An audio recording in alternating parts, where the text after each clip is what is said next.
नमस्कार दोस्तों, राम राम। ये अपना पाठ चल रहा था, ठीक है। निर्धनता एक चुनौती।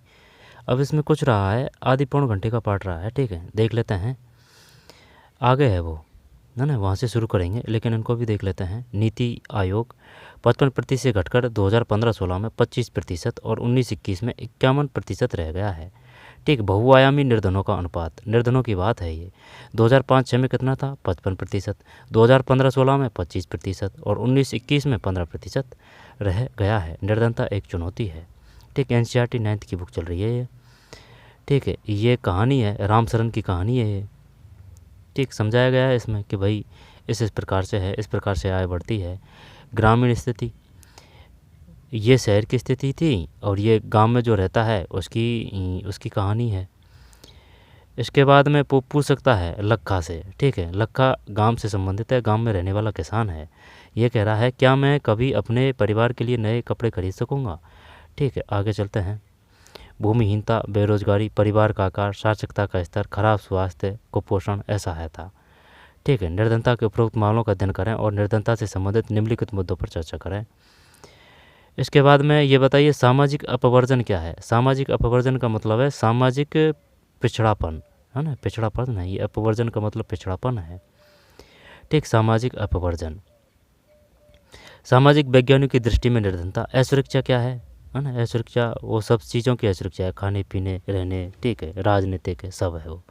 परिसंपत्तियों, शिक्षा, स्वास्थ्य, रोजगार के अवसरों के रूप में जीविका खोजने के लिए विभिन्न समुदाय के पास उपलब्ध विकल्पों से होता है, ठीक। सामाजिक वैज्ञानिक की दृष्टि में निर्धनता क्या है? निर्धनता है सामाजिक बहुआयामी निर्धनता सूचकांक की गणना 3 व्यापक सूचकांकों के आधार पर की जाती है। स्वास्थ्य है सूचक, है ना, स्वास्थ्य सूचक, जैसे कि पोषण, बाल किशोर मृत्यु दर, मातृ स्वास्थ्य, शिक्षा सूचक, है ना। एक तो स्वास्थ्य हो गया, शिक्षा सूचक हो गया, ठीक है, और जीवन स्तर सूचक हो गया, ये खाना बनाने की ईंधन, स्वच्छता, पेयजल, मकान, बिजली, संपत्ति, बैंक खाता आदि, है ना। ये देख चुके हैं अपन, ठीक है, रोक के देख सकते हैं आप।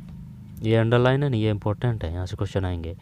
ये बताइए, उपभोग क्या है? उपभोग शब्द करता है परिवार द्वारा विभिन्न मदों जैसे कि भोजन एवं वस्त्रों पर खर्च की गई राशि। उपभोग। निर्धनता रेखा कैसे कहते हैं, ठीक है, निर्धनता रेखा। यहाँ पर निर्धनता से क्वेश्चन दे देगा और पूछेगा कि ये कथन कारण की व्याख्या कर रहा है या नहीं कर रहा है। अगर ये फैक्ट याद है तभी कर पाएंगे उनको।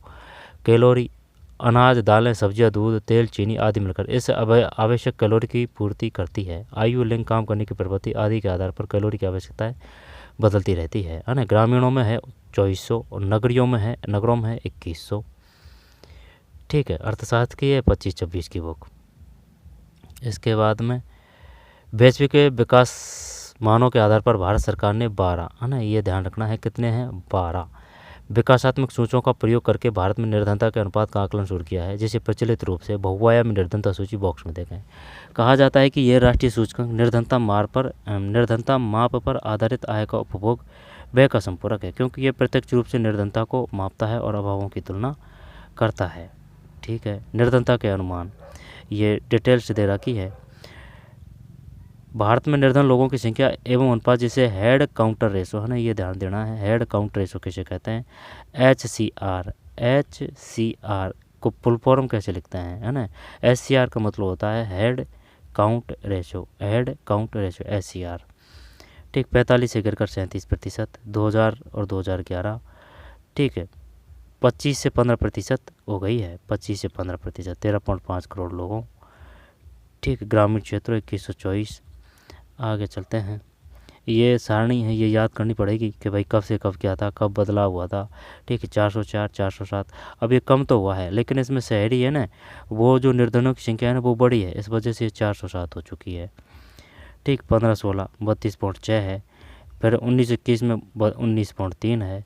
8.7 5.3, 25-15, ठीक है, घटाई है 19.3 5.3 15, ठीक है।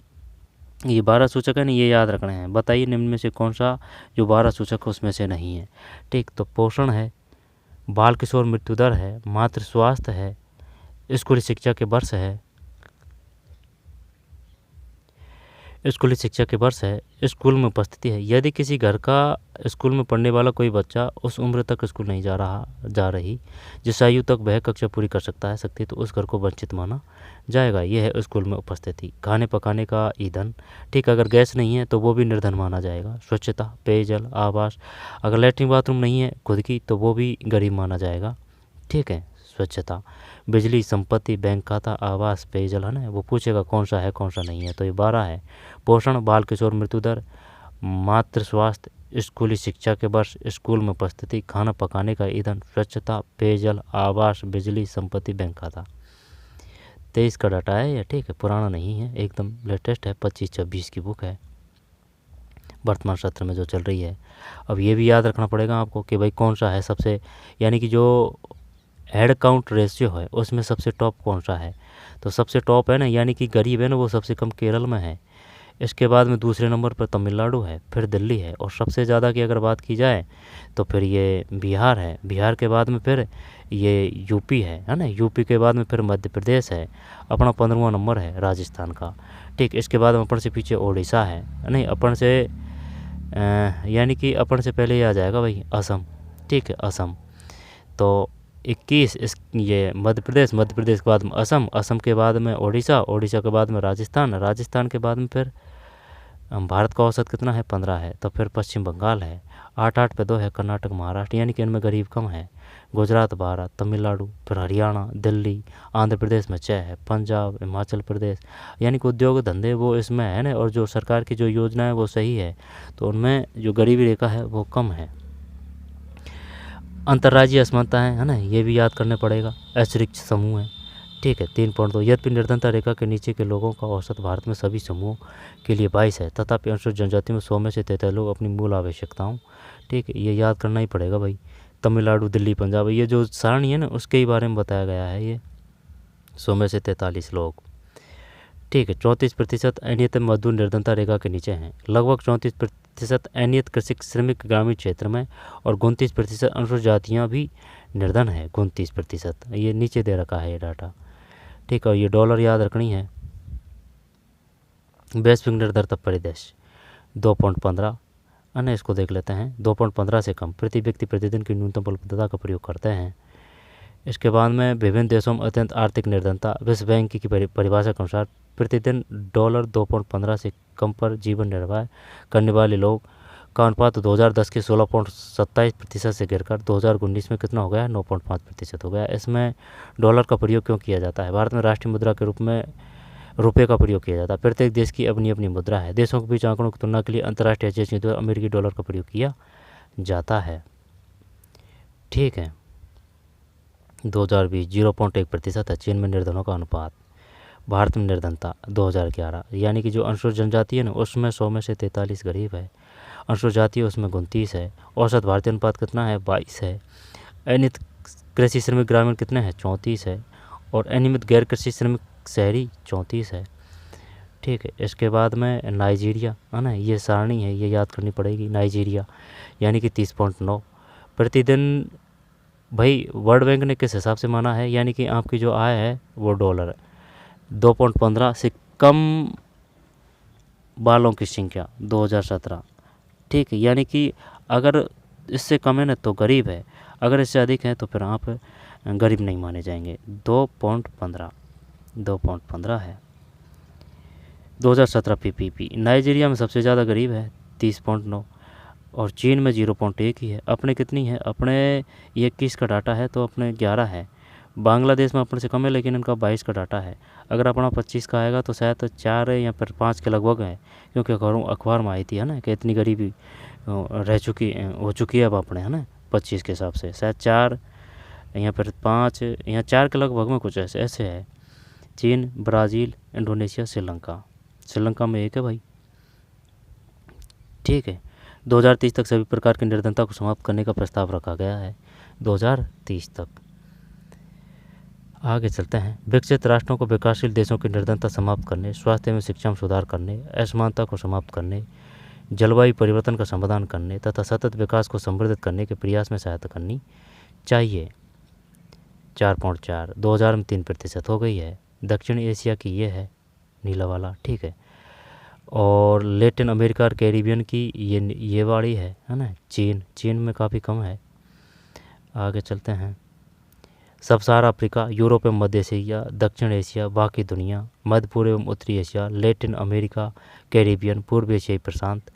जब 2015 से 30 तक का पूर्वानुमान है, जब ये सहारा में रहेगी गरीबी और बाकी में तो कम हो जाएगी। और ये जो गहरा नीला है ये किसका है? ये दक्षिण एशिया है। और ये जो एरिया है ये किसका है? ये है पूर्वी एशिया एवं प्रशांत। रेड वाला है ना, ये रेड वाला ये है यूरोप। और कहीं कहीं तो ना जैसे कि गरीबी वगैरह वो बढ़ चुकी है, जैसे कि रूस में पहले कुछ नहीं थी, अब 3% हो चुकी है। इसमें ही आई थी डिटेलों में ही, है ना। एसडीजी का लक्ष्य 2030 के मध्य तक कम उम्र के सभी आयामी निर्धनता में जीने वाले सभी उम्र के पुरुषों, महिलाओं, बच्चों के अनुपात को कम करना, निर्धनों के अनुपात में गिरावट, लक्ष्य कोई निर्धन नहीं रहे, सभी जगह से सभी प्रकार की निर्धनता को समाप्त करना से संबंधित लक्ष्य को प्राप्त करने के लिए भारत की प्रतिबद्धता को दर्शाता है। ठीक है, निर्धनता के कारण अब है ना ये पढ़ना है अपन को।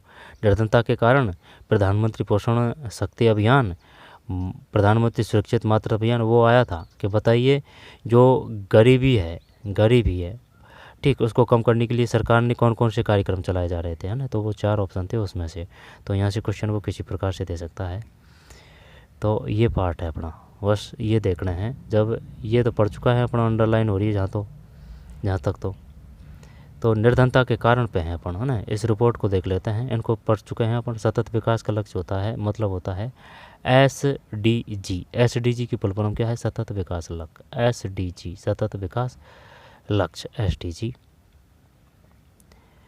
अपने शिक्षक की सहायता से प्रत्येक SDG का विवरण एकत्रित करें। भारत या अपने राज्य द्वारा प्राप्त किए गए इन लक्ष्यों पर एक परियोजना रिपोर्ट तैयार करें। परियोजना, ठीक, परियोजना विधि किसकी है?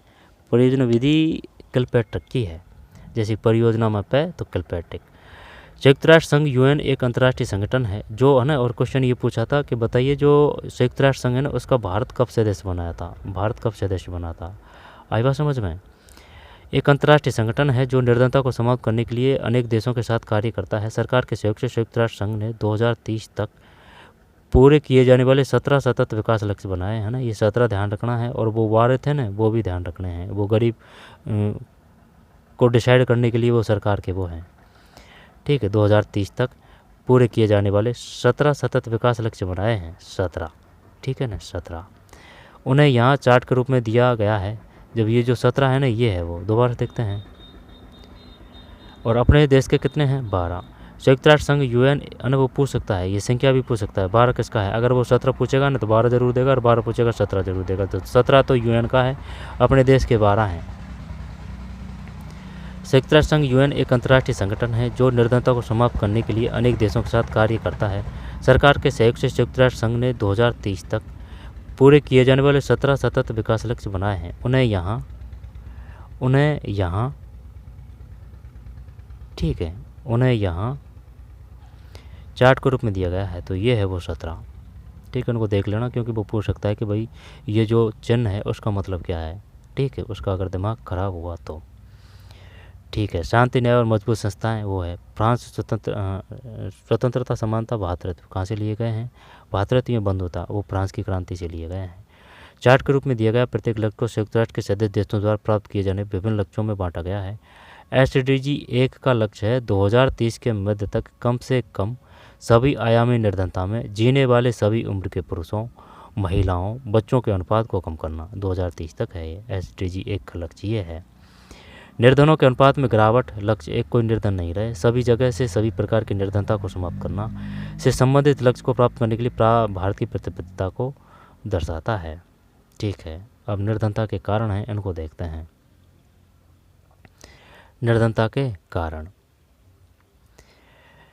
भारत में व्यापक निर्धनता के अनेक कारण थे। एक ऐतिहासिक कारण ब्रिटिश औपनिवेशिक प्रशासन के दौरान आर्थिक विकास का निम्न स्तर है। औपनिवेशिक सरकार की नीतियों ने पारंपरिक हस्तशिल्पकारी को नष्ट कर दिया और वस्त्र जैसे उद्योगों के विकास को हतोत्साहित किया, है ना। ये भी ठीक है। यहाँ से है ना एक क्वेश्चन दिया था, ये है ना यहाँ से कि बताइए कथन ए इसकी व्याख्या कर रहा है, नहीं है, कथन कारण वाले क्वेश्चन थे, है ना। तो वो दोनों ही सही था उसमें।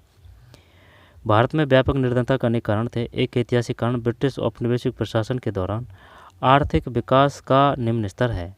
औपनिवेशिक सरकार की नीतियों ने पारंपरिक हस्तशिल्पकारी को नष्ट कर दिया और वस्त्र जैसे उद्योगों के विकास को हतोत्साहित किया। विकास की धीमी दर 1980 के दशक तक जारी रही। इसके परिणामस्वरूप रोजगार के अवसर घटे और आय की वृद्धि दर गिरी। इसके साथ जनसंख्या में उच्च दर से वृद्धि हुई। ठीक है, 1980 के दशक तक जारी रही। विकास की धीमी दर 1980 के दशक तक जारी रही। इसके परिणामस्वरूप रोजगार के अवसर घटे। ठीक है, सिंचाई और हरित क्रांति के प्रसार से कृषि क्षेत्र में रोजगार के अनेक अवसर सृजित हुए, लेकिन इसका प्रभाव भारत के कुछ भागों तक ही सीमित रहा। सार्वजनिक और निजी दोनों क्षेत्रों ने कुछ रोजगार उपलब्ध कराए, लेकिन ये रोजगार तलाश करने वाले सभी लोगों के लिए पर्याप्त नहीं हो सके। शहरों में उपयुक्त नौकरी पाने में असफल अनेक लोग रिक्शा चालक, विक्रेता, गृह निर्माण श्रमिक, घरेलू नौकर आदि के रूप में कार्य करने लगे। अनियमित और कम आय के कारण ये लोग उचित आवासों में नहीं रह सकते थे। वे शहरों से बाहर झुग्गियों में रहने लगे और निर्धनता की समस्याओं को मुख्य रूप से एक ग्रामीण परिघटना थी, नगरीय क्षेत्र की एक चुनौती बन गई। दोबारा से देखते हैं।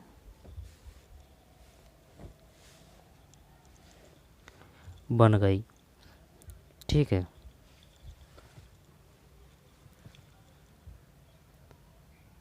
यहाँ से लेते हैं। सिंचाई और हरित क्रांति के प्रसार से कृषि क्षेत्र में रोजगार के अनेक अवसर सृजित हुए, लेकिन इसका प्रभाव भारत के कुछ भागों तक ही सीमित रहा। सार्वजनिक और निजी दोनों क्षेत्रों ने कुछ रोजगार उपलब्ध कराए, सार्वजनिक और निजी, लेकिन ये रोजगार तलाश करने वाले सभी लोगों के लिए पर्याप्त नहीं हो सके। शहरों में उपयुक्त नौकरी पाने में असफल अनेक लोग रिक्शा चालक, विक्रेता, गृह निर्माण श्रमिक, मिस्त्री वगैरह, घरेलू नौकर आदि के रूप में कार्य करने लगे। अनियमित और कम आय के कारण ये लोग उचित आवासों में नहीं रह सकते थे। वे शहरों से बाहर झुग्गियों में रहने लगे और निर्धनता की समस्या, जो मुख्य रूप से एक ग्रामीण परिघटना थी, नगरीय क्षेत्र की एक मुख्य चुनौती बन गई। उच्च निर्धनता की दर की एक और चुनौती आय असमानता रही है। इसका एक प्रमुख कारण भूमि और अन्य संसाधनों का असमान वितरण है। अनेक नीतियों के बावजूद हम किसी सार्थक ढंग से इस मुद्दे से नहीं निपट सके। ग्रामीण क्षेत्रों में परिसंपत्तियों और पुनर्वितरण पर लक्षित भूमि, ग्रामीण क्षेत्रों में परिसंपत्तियों के पुनर्वितरण पर लक्षित भूमि सुधार जैसी प्रमुख नीति पहल को अधिकतर राज्य सरकारों ने प्रभावी ढंग से क्रियान्वित नहीं किया। ठीक है, इस नीति के उचित क्रियान्वयन से करोड़ों ग्रामीण निर्धनों का जीवन सुधारा जा सकता था। कौन सी नीति है? ग्रामीण क्षेत्रों में, है ना, ग्रामीण क्षेत्रों में परिसंपत्तियों के पुनर्वितरण पर लक्षित भूमि सुधार जैसी प्रमुख नीति पहल को अधिकतर राज्य सरकारों ने, है ना, ये काम का है इसमें। इसके बाद में एक ये काम का है 1980। विकास की धीमी दर 1980 के दशक तक जारी रही। इसके परिणामस्वरूप रोजगार के अवसर घटे और आय की वृद्धि दर गिरी। इसके साथ साथ जनसंख्या में उच्च दर से वृद्धि हुई। ठीक है, आगे चलते हैं। फिर अत्यधिक ऋणग्रस्तता निर्धनता का कारण और परिणाम दोनों है। क्योंकि निर्धन कठिनाई से ही कोई बचत कर पाते हैं, इसलिए वे ऋण लेते हैं और निर्धनता के चलते पुनः भुगतान करने में असमर्थता के कारण वे ऋणग्रस्त हो जाते हैं। अतः अत्यधिक ऋणग्रस्तता निर्धनता का कारण और परिणाम दोनों है। ठीक है, आगे चलते हैं। आइए चर्चा करें। अपने आसपास के कुछ निर्धन परिवारों का अवलोकन करें और यह पता लगाने का प्रयास करें कि वे किस सामाजिक और आर्थिक समूह से संबंधित है। परिवार में कमाने वाले सदस्य कौन है? परिवार में वृद्धों की स्थिति क्या है?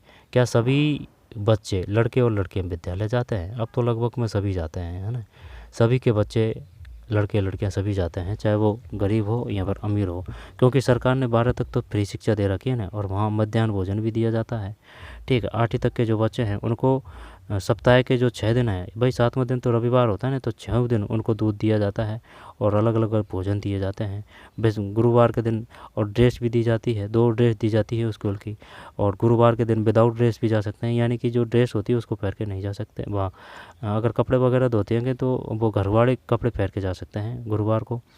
ठीक है, और ये जो है 6, 8 और 12। ठीक, निर्धनता निरोधी उपाय। क्या सभी बच्चे, लड़के और लड़कियां विद्यालय जाते हैं? तो अब सब जाते हैं। ठीक है, क्योंकि 21A, अनुच्छेद 21A के तहत सभी को शिक्षा ग्रहण करनी है, 6 से लेके और 14 तक, है ना। RT 2009 के तहत है ये। ठीक है, RT 2009 के तहत है इन 6 से 14। और नई शिक्षा नीति ने उसमें 5-3-3-4 के तहत 3 से 18 एज मानी है, 3 से 18। और जो 9 से 12 है ना कक्षा, उसमें कितने एज के रहेंगे, यानी कि 14 से 18। ठीक है। और जो दिव्यांग हैं उनको RT 2009 के तहत कितने हैं, वो दिव्यांग एज 16 तक, ठीक है। निर्धनता निरोधी उपाय, निर्धनता निरोधी उपाय। निर्धनता उन्मूलन भारत की विकास रणनीति का एक प्रमुख उद्देश्य रहा है, इसमें कोई दिक्कत नहीं है। आगे चलते हैं। सरकार की वर्तमान निर्धनता निरोधी रणनीति मोटे तौर पर 2 कारकों, आर्थिक समृद्धि को प्रोत्साहन और लक्षित निर्धनता निरोधी कार्यक्रमों पर निर्भर है। ये 2 है, दोनों का नाम ध्यान रखना है भाई। आर्थिक समृद्धि को प्रोत्साहन और लक्षित निर्धनता निरोधी कार्यक्रम पर निर्भर। आर्थिक समृद्धि, ठीक है, वृद्धि हो रही है ना, समृद्धि को प्रोत्साहन और लक्षित निर्धनता निरोधी कार्यक्रमों पर निर्भर है, ठीक है। अंडरलाइन करना ज़रूरी है, फिर वो पता नहीं रहेगा कौन सा मोड्स है, कौन वो है। लक्षित निर्धनता निरोधी, आर्थिक समृद्धि, वैसे ब्लैक भी हो रहा है। 1980 के दशक में के आरंभ तक समाप्त हुए 30 वर्ष की अवधि के दौरान प्रति व्यक्ति आय में कोई विशेष वृद्धि नहीं हुई, निर्धनता में भी अधिक कमी नहीं आई, ठीक। 30 वर्ष की अवधि के दौरान प्रति व्यक्ति आय में कोई विशेष वृद्धि नहीं हुई और निर्धनता में भी अधिक कमी नहीं आई। 1950 के दशक के आरंभ में आधिकारिक निर्धनता अनुमान 45% का था और 1980 के दशक के आरंभ में वही बना रहा था, यानी कि वही 45, 50 से 80 तक। अच्छा, लगभग में 30 साल होगी। 1980 के दशक से भारत की आर्थिक समृद्धि दर विश्व में सबसे अधिक रही, है ना, तो ये काम का है। 1980 के दशक से भारत की आर्थिक समृद्धि दर विश्व में सबसे अधिक रही, ठीक है। 80 तक तो कम थी, तो सरकार की जो नीति है, योजना है, उनका काफ़ी असर होता है। 1970 के दशक के करीब समृद्धि दर 3.5% के औसत से बढ़कर, ठीक, 1900, अब वो पूछ सकता है बताइए 1970 है जो, उसमें जो जनसंख्या वो कितना है, समृद्धि दर कितनी थी, 3.5। 1970 के दशक के करीब समृद्धि दर 3.5% के औसत से बढ़कर 1980 और 1990 के दशक में 6% के करीब पहुंच गई। 1970 यानी कि लगभग में डबल ही होगी भाई, ठीक है। आगे चलते हैं। 3.5% के औसत से बढ़कर 1980 और 1990 के दशक में 6% के क्रम पहुंच गई। 21वीं सदी के 2 दशकों में 2000 और 2020 तेजी से आर्थिक विकास हुआ। विकास की उच्च दर ने निर्धनता को कम करने में महत्वपूर्ण भूमिका निभाई। इसलिए यह स्पष्ट होता जा रहा है कि आर्थिक समृद्धि और निर्धनता उन्मूलन के बीच आर्थिक समृद्धि और निर्धनता उन्मूलन के बीच एक घनिष्ठ संबंध होता है। अब अपने अगर देखे जाए ना 25 की, क्योंकि अखबार में आया था 4 के लगभग है, ठीक है, 4 के लगभग गरीबी बीच एक घनिष्ठ संबंध है। आर्थिक समृद्धि अवसरों को व्यापक बना देती है और मानव विकास में निवेश के लिए आवश्यक संसाधन उपलब्ध कराती है। यह शिक्षा में निवेश से अधिक आर्थिक प्रतिफल पाने की आशा में लोगों को अपने बच्चों को लड़कियों सहित स्कूल भेजने के लिए प्रोत्साहित करती है। और अब तो सरकार है ना जो वो जो है लाडो योजना, उसके तहत 1.5 लाख देती है राजस्थान में, ठीक है। 4 किस्त स्कूल के माध्यम से मिलती है, शुरू की 2 किस्त अस्पताल के माध्यम से, लास्ट की है जिसमें जो 75,000 रुपये मिलते हैं वे स्वयं बालिका के खाते में जाते हैं। लेकिन उसके लिए आपको BA करनी पड़ेगी बालिका को और एज है वो 21 वो करनी पड़ेगी क्लियर, दोनों क्लियर करनी पड़ेगी। तथापि यह संभव है कि आर्थिक विकास से सृजित अवसरों से निर्धन लोग प्रत्यक्ष लाभ नहीं उठा सके। इसके अतिरिक्त कृषि क्षेत्र में समृद्धि अपेक्षा से बहुत कम रही है, कृषि क्षेत्र में, ठीक है, कृषि क्षेत्र में, ये बात तो सही है भाई। अब अगर फसल वगैरह हो जाए, सरकार की योजना वगैरह हो, मौसम अगर बढ़िया हो, ओले वगैरह नहीं पड़े तो वो वृद्धि हो सकती है उसमें, लेकिन वो ज़मीन थोड़ी बढ़ती है, ठीक है, इंसान ही बढ़ते हैं। इसके अतिरिक्त कृषि क्षेत्र में समृद्धि अपेक्षा से बहुत कम रही। निर्धनता पर इसका प्रत्यक्ष प्रभाव पड़ा क्योंकि निर्धन लोगों का एक बड़ा भाग गांव में रहता है और कृषि पर आश्रित है, ठीक है। निर्धनता पर इसका प्रत्यक्ष प्रभाव पड़ा क्योंकि निर्धन लोगों का एक बड़ा भाग गांव में रहता है और कृषि पर आश्रित है। इन परिस्थितियों में लक्षित निर्धनता निरोधी कार्यक्रमों की स्पष्ट आवश्यकता है। यद्यपि ऐसी अनेक योजना है जिन्हें प्रत्यक्ष या परोक्ष रूप से निर्धनता कम करने के लिए बनाया गया है, इनमें से कुछ योजना को उल्लेख करना यहाँ आवश्यक है, ठीक है। महात्मा गांधी राष्ट्रीय ग्रामीण रोजगार गारंटी अधिनियम ठीक 2005 मनरेगा। अब इसका नाम चेंज कर दिया है लेकिन वो आएगा नहीं अपने, है ना, यहाँ से क्वेश्चन आएगा। एनसीईआरटी में यही है। का उद्देश्य ग्रामीण क्षेत्रों में आजीविका सुरक्षित करने हेतु हर घर के लिए कम से कम 100 दिन, ठीक है, 100 दिनों के लिए रोजगार उपलब्ध कराना है। इसका उद्देश्य सतत विकास में मदद करना है ताकि सूखा, वनोन्मूलन, मृदा अपरदन जैसी समस्याओं से बचा जा सके। इस प्रावधान के तहत एक तिहाई रोजगार महिलाओं के लिए सुरक्षित किया गया है। एक तिहाई, ठीक है, एक तिहाई। अकुशल हस्तकामगारों के लिए मजदूरी दरों को नियमित रूप से संशोधित किया जाता है। ठीक, तो वो हो गया कौन सा,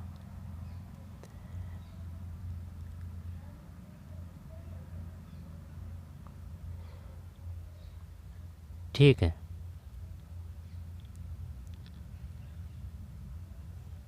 प्रधानमंत्री पोषण शक्ति अभियान, पीएम पोषण है ये।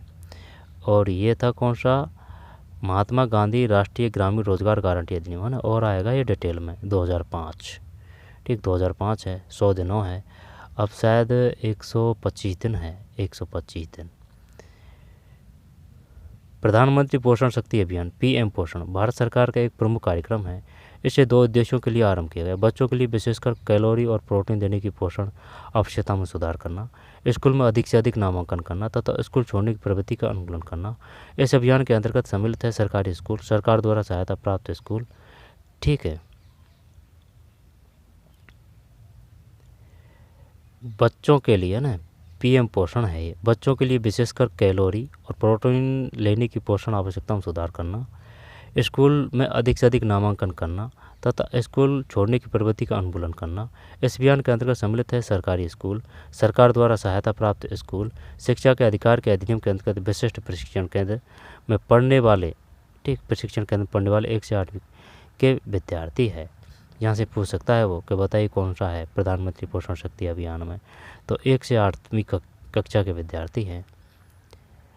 यह अभियान स्थानीय सरकारों और विभिन्न सामुदायिक संगठनों की सहायता से चलाया जा रहा है।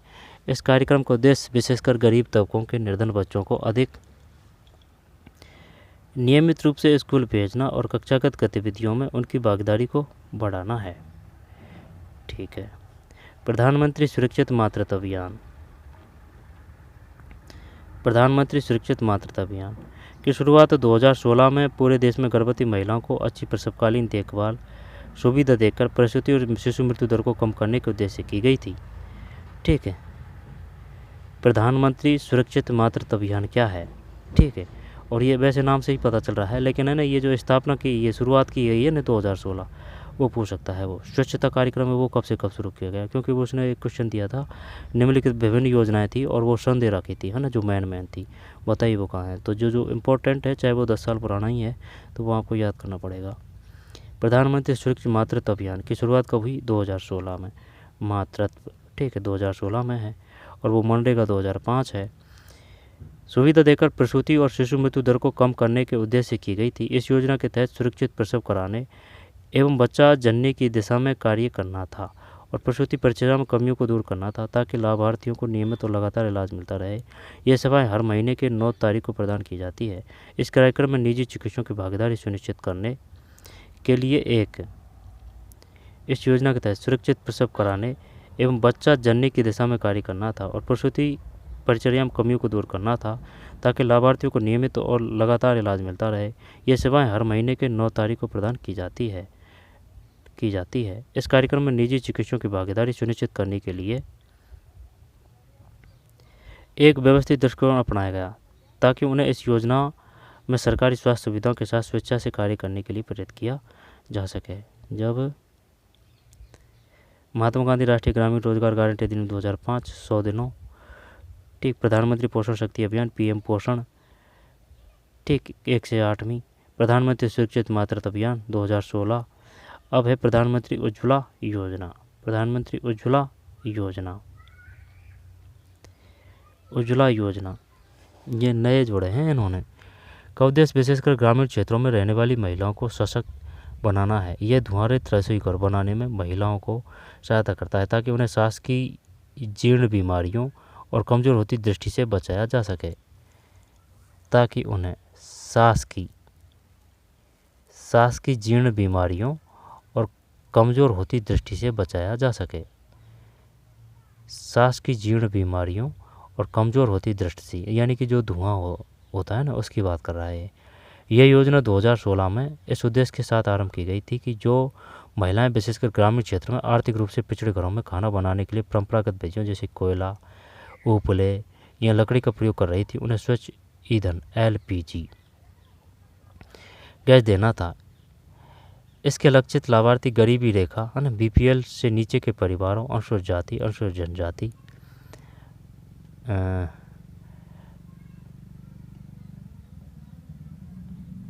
जनजाति, वनवासी, गरीब तबके के घरों के लोग हैं। LPG के उपयोग को प्रोत्साहित करने के लिए इस योजना में प्रथम रिफिल और स्टॉप सहित पूर्णतः निःशुल्क कनेक्शन प्रदान किया जाता है। गत वर्षों पूरे देश में LPG की खपत में वृद्धि हुई है। लैंगिक है ना, अब तो सबके पास होता है भाई गैस। ठीक, लैंगिक समानता को सुनिश्चित करने के लिए घरों, ठीक है, घरों की महिलाओं के नाम पर कनेक्शन जारी किए गए। इस योजना से वनों की कटाई तथा कोयला, उपले और लकड़ी के जलाने से सर्जित कार्बन उत्सर्जन कम करके पर्यावरण अक्षयता को समृद्ध करना है। स्वच्छ ईंधन अर्थात LPG महिलाओं को खाना पकाने में लगने वाले समय की बचत करता है। वे अब सामाजिक व आर्थिक गतिविधियों में भाग ले सकती है। भावी चुनौतियाँ। भारत में निर्धनता में निश्चित रूप से गिरावट आई है, लेकिन प्रगति के बावजूद निर्धनता उन्मूलन भारत की एक सबसे बाध्यकारी चुनौती है। ग्रामीण और शहरी क्षेत्रों और विभिन्न राज्यों में निर्धनता में व्यापक असमानता है। कुछ सामाजिक और आर्थिक समूह निर्धनता के प्रति अधिक असुरक्षित है। यह आशा की जा रही है कि निर्धनता उन्मूलन भारत को और बेहतर बनाएगा। यह मुख्यतः उच्च आर्थिक समृद्धि, सार्वभौमिक शिक्षा, प्रबल जनसंख्या वृद्धि में गिरावट, महिलाओं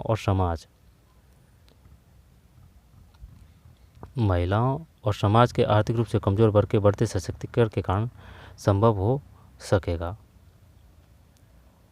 लोगों के लिए निर्धनता की आय आधारित परिभाषा निर्धनता के सीमित पहलू को दर्शाती है। यह न्यूनतम जीवन निर्वाह यथोचित स्तर की अपेक्षा जीवन निर्वाह के लिए न्यूनतम स्तर के विषय में है। दोबारा से देखते हैं।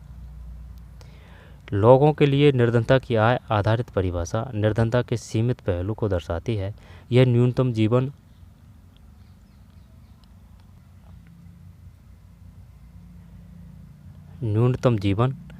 निर्वाह के यथोचित स्तर की अपेक्षा जीवन निर्वाह के न्यूनतम स्तर के विषय में है। अनेक बुद्धिजीवियों ने इसका समर्थन किया कि निर्धनता की अवधारणा का विस्तार मानव निर्भरता तक कर देना चाहिए। संभवतः बड़ी संख्या में लोग अपना भोजन जुटाने में असमर्थ हो, लेकिन क्या उनके पास शिक्षा है, क्या घर है, या सेवा भी की सुविधा है?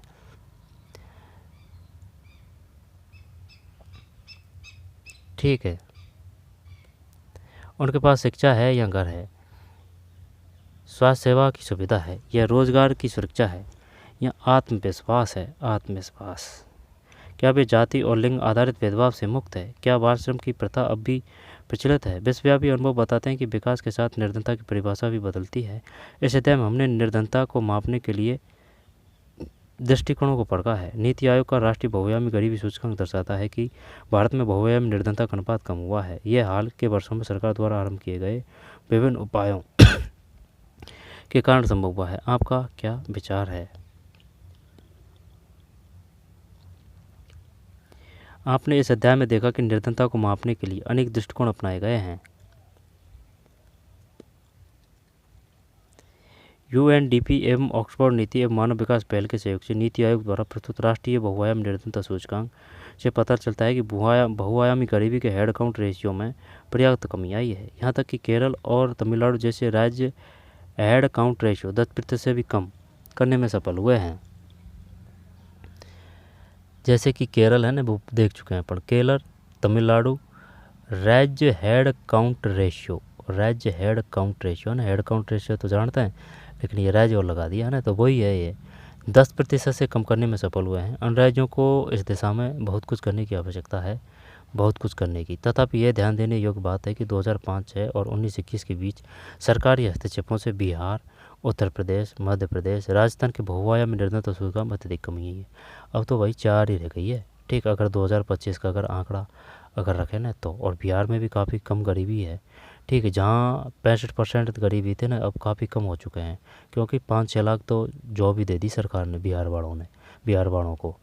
ठीक है, तो उससे फ़र्क पड़ता है, जॉब से फ़र्क पड़ता है। ठीक है, क्योंकि वो योजनाओं और कार्यनीति होती है उनका, अगर आम जनता तक वो पड़ता है, जब काफ़ी जो निर्धनता है वो कम हो जाती है।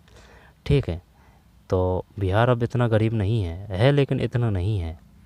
ठीक है, और राज्यों के लगभग में आ पहुँचा है। ठीक है, और तो वो डाटा आएंगे तब पता चलेगा। अभ्यास: भारत में निर्धनता रेखा का आकलन कैसे किया जाता है? क्या आप समझते हैं कि निर्धनता आकलन का वर्तमान तरीका सही है? भारत में 1993 से निर्धनता की प्रवृत्तियों पर चर्चा करें। भारत में निर्धनता के प्रमुख कारणों पर चर्चा करें। उन सामाजिक और आर्थिक समूह की पहचान करें जो भारत में निर्धनता के समूह अधिक असुरक्षित है। भारत में अंतर्राज्यीय निर्धनता में विभिन्नता के कारण बताइए। वैश्विक निर्धनता की प्रवृत्तियों पर चर्चा करें। निर्धनता उन्मूलन की वर्तमान सरकारी रणनीति पर चर्चा करें। मानव निर्धनता से आप क्या समझते हैं? निर्धनों में सबसे अधिक निर्धन कौन है? महात्मा गांधी राष्ट्रीय ग्रामीण रोजगार गारंटी अधिनियम 2005 की प्रमुख विशेषताएं कौन सी है? उपभोग आधारित निर्धनता रेखा और राष्ट्रीय बहुआयाम निर्धनता सूचकांक आधारित निर्धनता अनुमानों के अंतर बताइए। भारत में बहुआयाम निर्धनता आकलन के प्रयुक्त सूचकों की सूची बनाइए। ठीक, तो ये था भाई, बनाइए।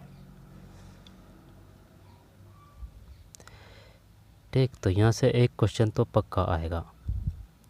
प्रधानमंत्री उज्ज्वला योजना क्या है? ये बीपीएल वालों के लिए है। इसमें जैसे कि आपको 450 में गैस मिलेगा। ठीक, और वैसे अगर एपीएल वाले हैं तो उनको 850 के लगभग में गैस भरा जाता है। ठीक है, और इनको 450।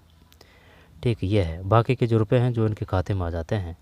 ठीक, लेकिन वो उनके लिए पात्रता होना चाहिए। ऐसे नहीं है कि भाई जैसे कि जॉब वाला है तो वो उसको भी ये गैस में आ जाएगा, ये उज्ज्वला योजना में आ जाएगा, है ना। तो वो अपन से पूछ सकता है उज्ज्वला योजना कैसे संबंधित है।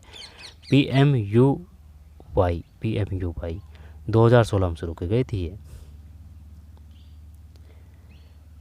फिर प्रधानमंत्री सुरक्षित मातृत्व अभियान, ये भी 2016 है। ठीक है, कर देंगे, कोई दिक्कत नहीं है। भावी चुनौतियाँ, क्योंकि वो पूछ सकता है भाई, एक लाइन ही दे देगा और बताइए प्रधानमंत्री सुरक्षित मातृत्व अभियान के बारे में 30 शब्द में आंसर, क्वेश्चन का आंसर दीजिए। ठीक, 20 शब्दों में दीजिए, 50 शब्दों में दीजिए।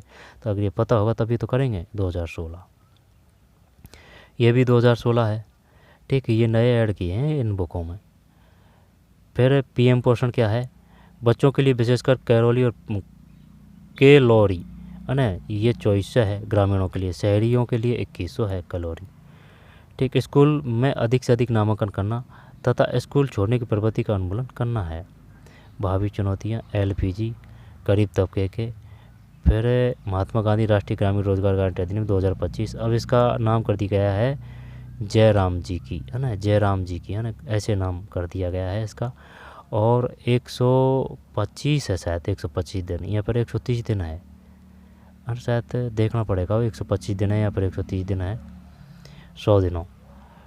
इसके बाद में बीच एक घनिष्ठ संबंध है 2000-2020। 1980 के दशक के आरंभ में भी बना रहा। 1980 के दशक में भारत की आर्थिक समृद्धि दर विश्व में सबसे अधिक रही, है ना। ये क्वेश्चन पूछ चुका है वो कि ये बताइए भारत की आर्थिक समृद्धि दर विश्व में सबसे अधिक रही थी कौन से दशक में? 1980 से 90, 70 से 80, 60 से 70। 1980 है, 1980 है। ठीक है, 3.5% के औसत से बढ़कर 1980 और 1990 के दशक में 6% के करीब पहुंच गई। 21वीं सदी के 2 दशकों में 2000-2020 तेजी से आर्थिक विकास हुआ है। ठीक, 45%। आर्थिक समृद्धि को प्रोत्साहन और लक्ष्य निर्धनता निरोधी कार्यक्रमों पर निर्भर है। आगे चलते हैं। निर्धनता के कारण, ठीक है, 2030 एसडीजी का लक्ष्य, एसडीजी 1 का लक्ष्य क्या है? 2030 के मध्य तक कम से कम सभी आयामी निर्धनता में जीने वाले सभी उम्र के पुरुषों, महिलाओं, पुरुषों, बच्चों के अनुपात को कम करना है। ठीक, लक्ष्यों के लिए साझेदारी। 16 का मतलब है शांति, न्याय और मजबूत संस्थान। ठीक, गुणवत्ता की शिक्षा, स्वास्थ्य एवं खुशहाली, शून्य भूख, कोई गरीबी नहीं, स्वच्छ जल एवं स्वच्छता। ठीक है, एसडीजी। तो ये था भाई पाठ। आगे चलते हैं। जब निर्धनता के कारण ये है आ सकता है यहाँ से। निर्धनता निरोधी उपाय कौन कौन से हैं? आर्थिक समृद्धि को प्रोत्साहन और लक्ष्य निर्धनता निरोधी है। ठीक 45% का था। 1980 के दशक आरंभ में भी बना रहा और 1980 के दशक के से भारत की आर्थिक समृद्धि दर विश्व में सबसे अधिक रही। 1970 के दशक से करीब समृद्धि दर 3.5% के औसत से बढ़कर 1980 और 90 के दशक में 6% करीब पहुंच गई। 21वीं सदी के 2 दशकों में 2000-2020 से तेजी से आर्थिक विकास हुआ। तो 2000 से 2020 ठीक है भाई, 2000 से 2020। महात्मा गांधी राष्ट्रीय ग्रामीण रोजगार गारंटी अधिनियम, प्रधानमंत्री पोषण शक्ति अभियान, फिर प्रधानमंत्री सुरक्षित मातृत्व अभियान, प्रधानमंत्री उज्ज्वला योजना और भावी चुनौतियाँ। ठीक है, तो ये था भाई इसमें, है ना, ये पार्ट था। ठीक है, ये डाटा आप पूछेगा वो यहाँ से कि बताइए कौन सा रहा था सबसे ज़्यादा, या फिर जो इनको आरोही या अवरोही क्रम में व्यवस्थित कीजिए। तो सबसे ज़्यादा नाइजीरिया में है $2.15। बालों की संख्या 2017 PPP। पाकिस्तान 4.9 है भाई। हेड काउंट रेशियो क्या है? श्रीलंका 1 है, इंडोनेशिया 2.5 है, ब्राज़ील, चीन सबसे कम गरीब है ये, इसमें अपने 11.9 है। 2030 17 सतत विकास लक्ष्य है। ठीक, 17 है ये SDG के। आगे चलते हैं, 17 है, और वैसे अपने वो कहें 12 हैं वो। ठीक है, 12। वैश्विक निर्धनता परिदृश्य 2.15 का अनुपात 2010 के 16.27% से गिरकर 2019 दोबारा से देखते हैं, 2.15 से, ठीक है, 2.15 से कम पर जीवित निर्वाह करने वाले लोगों का अनुपात 2010 के 16.27% से गिरकर 2019 में 9.05% हो गया है, जिसे डॉलर का प्रयोग क्यों किया गया? ठीक है, डॉलर का प्रयोग, तो ये 16.27% ध्यान रखना है। दोबारा से देखते हैं, विभिन्न देशों में अत्यंत आर्थिक निर्धनता विश्व बैंक की परिभाषा के अनुसार प्रतिदिन ये रहना चाहिए, क्योंकि वो पूछेगा विश्व बैंक के अनुसार क्या है आर्थिक निर्धनता। डॉलर 2.15, अगर इससे कम है तो वो गरीब है। 2.15 का अनुपात, लोगों का अनुपात 2010 के 16.27% से गिरकर 2019 में 9.5% होगा। इसमें डॉलर का प्रयोग क्यों किया गया है? ठीक है, वैश्विक निर्धनता परिदृश्य 2017 में 13% से गिरकर निर्धनों की संख्या में गिरावट इतनी तीव्र रही है, और 2017 में 13% गिरकर 2021 में 11%। 2017 में 233 मिलियन, 2021 में 207 मिलियन, है ना। इनको देख चुके हैं और ये सारणी याद कर लेना। ठीक है, ये 12 वो हैं, अगर ये नहीं है तो आप गरीब है। ठीक है, 13.5 करोड़ निर्धनता के अनुमान, निर्धनता रेखा। ठीक, सामाजिक वैज्ञानिक दृष्टि से निर्धनता, असुरक्षा क्या है, सामाजिक अपवर्जन क्या है, यानी सामाजिक पिछड़ापन क्या है। ठीक है, ये ग्रामीण में रहने वाले किसान की कहानी है। ये शहर में गांव से गया हुआ, शहर में रहता है वो किसान, उसकी कहानी है। किसान क्या, वो गांव में से गया हुआ, क्योंकि शहर में तो किसान रहेगा नहीं ना, लेकिन गांव से गया हुआ शहर में जाके धंधे पाने के लिए गया है ना, उसकी बात है। शहरी स्थिति, फिर ग्रामीण स्थिति। ठीक है, सामाजिक अपवर्जन, असुरक्षा, फिर निर्धनता रेखा, निर्धनता के अनुमान, हैंड काउंट रेशियो, 12 सूचक, फिर अंतर्राज्यीय असमानताएँ, असुरक्षित समूह है, फिर 29% अनुसूचित जातियाँ भी निर्धन है। कितनी है? इसी तरह नगरीय क्षेत्रों में 34% अनियत मजदूर निर्धनता रेखा के नीचे हैं। वो है 34। ये बड़ा वो चार्ट था, वो 34 किधर गया? आगे आएगा वो, है ना, आगे आएगा।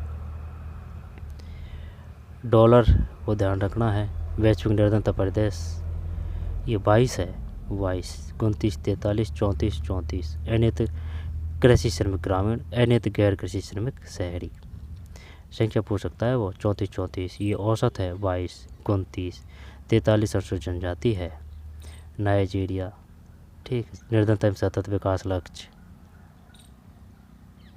सब सहारा अफ्रीका 2030, 2015 से 2030 तक का पूर्वानुमान। SDG लक्ष्य क्या है ना, यहाँ पर बोल दे देगा SDG लक्ष्यों के बारे में कौन से कथन सत्य है।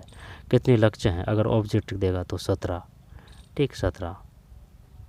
SDG निर्धनता के कारण, निर्धनता निरोधी उपाय 1980, 1990, 2000, 2020 में तेजी से आर्थिक विकास हुआ। 80 से बढ़ा है भाई अपने आर्थिक, 3 का 6 हो गया है, 3.5 का 6। 70 तक तो वही था 3.5, फिर 80 और 90 में 6% हो गया है। अब 4% के लगभग गरीबी है अपने, 4%, 3% कुछ ऐसे है, 4-5 है ना। महात्मा गांधी राष्ट्रीय ग्रामीण रोजगार गारंटी अधिनियम, प्रधानमंत्री पोषण शक्ति अभियान, शुरुआत 2000 पता नहीं है तो शुरुआत, लेकिन ये 1 से 8 तक के हैं कक्षा के लिए। ये 2016 है। मातृत्व ये भी 2016 है। उज्ज्वला योजना BPL वालों के लिए 450 मिलता है इसमें गैस सिलेंडर। LPG स्टॉप, ठीक सारांश, और ये संदर्भ है। तो चलिए अब ये अगला वाला आ रहा है ना, ये भी एकदम जोरदार क्वेश्चन पार्ट है, यहाँ से भी क्वेश्चन आएंगे। तो चलिए मिलते हैं कोई और वीडियो में। धन्यवाद।